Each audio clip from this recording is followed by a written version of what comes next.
এই কথাটো আমি মনত পাৰিব লাগিব ঘৰৰ মানুহে হঠাৎ খাব দিলে আমাৰ লাজ লাগে অভিমান আহে অথচ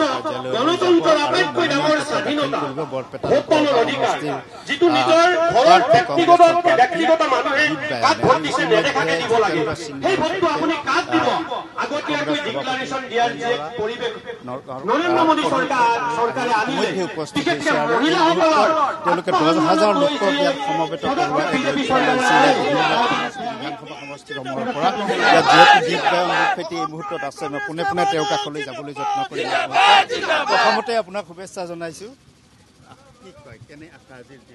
বহুত ধন্যবাদ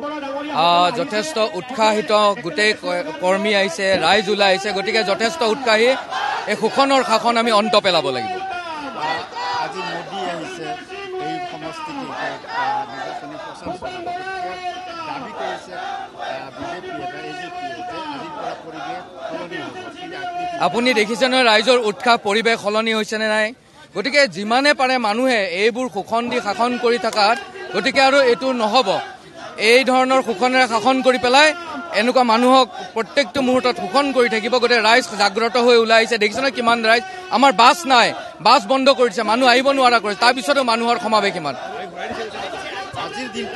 আজিৰ দিনটোত আপুনি কি ভাবে কিমান প্ৰতিদ্বন্দ্বী কিমান ভোটত বিজয়ী হ'ব বুলি ভাবে ৰাইজে যথেষ্ট আশীৰ্বাদ দিব